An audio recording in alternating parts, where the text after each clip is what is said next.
কেমন আছেন সবাই? সবাইকে স্বাগতম আমাদের গ্রামীণ গল্প রান্নার চ্যানেলে। আজ আপনাদের সাথে শেয়ার করব চিকেন স্টু রেসিপি। তো চিকেন স্টুর জন্য আমার প্রথমেই লাগবে চিকেন। আমি এখানে দেশি চিকেনটা নিয়েছি। আর রয়েছে পেঁপে এবং মিষ্টি কুমড়া। পেঁপেগুলো আমি দেখুন কিভাবে আমি পিস করে নিয়েছি, যে একটু লম্বা লম্বা করে। আর মিষ্টি কুমড়াটাও আমি এভাবেই কেটে নিয়েছি। গাজর দিলে ভালো হয়, আমার কাছে গাজর নেই, তাই আমি মিষ্টি কুমড়াটা ব্যবহার করেছি। তারপর এখানে রয়েছে আমি 2টা টমেটো নিয়েছি আস্ত, আর 2টা পেঁয়াজ আমি দেখুন এভাবে বড় বড় টুকরো করে নিয়েছি। তারপর আমি আদাগুলোকে আমি থেতলে নিয়েছি, এগুলোকে আমি বাটিনি, আমি থেতলে নিয়েছি। আদা, রসুন, এলাচ, দারচিনি, লবঙ্গ আর তেজপাতা। তাহলে চলুন শুরু করি। প্রথমেই আমি কড়াইয়ে তেল দিয়ে দিলাম দারচিনি, এলাচ, লবঙ্গ, তেজপাতা। এবার পেঁয়াজ কুচি দিয়ে দিলাম। পেঁয়াজ কুচিটাকে একটু ভেজে আমি মাংসটা দিয়ে দেব। বেশি ভাজবো না, অল্প একটু ভেজে আমি আদা রসুন দেব। দিয়ে দিলাম রসুন, দিচ্ছি আদা। এবার এটাকে একটু সময় ভেজে নেব, বেশি ভাজবো না।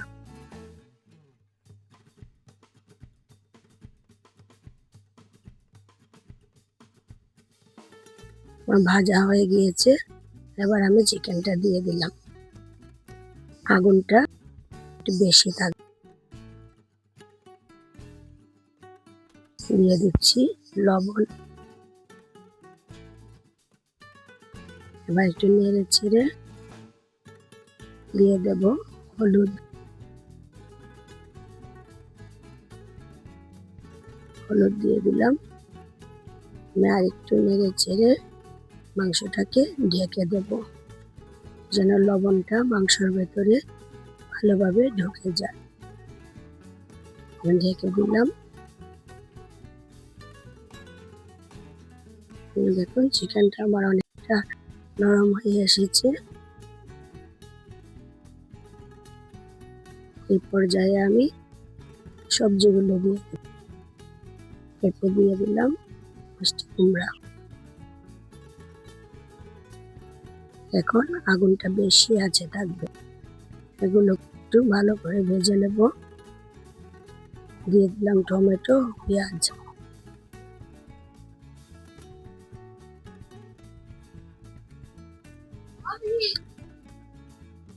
এটাকে আমি 5 মিনিটের মতো ভেজে নিলাম।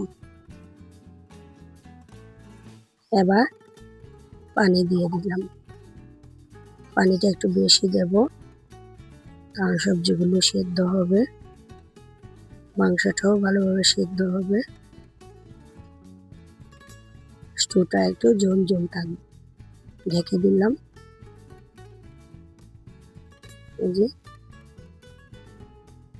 এখনো হয়নি, মাংসটা হোক আমার, এদিকে আমি একটা মশলা রেডি করে নেব। এখানে আমি দিয়ে দিলাম 1 চামচ জিরা এবং একটু গোলমরিচের গুঁড়া। এবার এটাকে ভালো করে ভেজে নেব। জিরা ভাজার একটা গ্রান বের হবে, তখন এটাকে নামিয়ে নেব। এবার এটাকে গুঁড়া করে একটা মশলা করে আমি দিয়ে দিলাম চিকেনের মধ্যে। এটা দিলে খুব সুন্দর একটা ফ্লেভার বের হয়। রেডি হয়ে গেল আমার চিকেন স্টু। দেখুন কেমন হয়েছে, সবজিগুলো সেদ্ধ হয়েছে, আবার একদম গলেও যায়নি।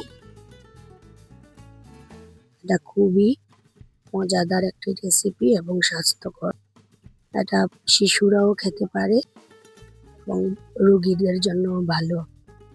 মুখে রুচি না থাকলে এটা করে খেয়ে দেখতে পারেন।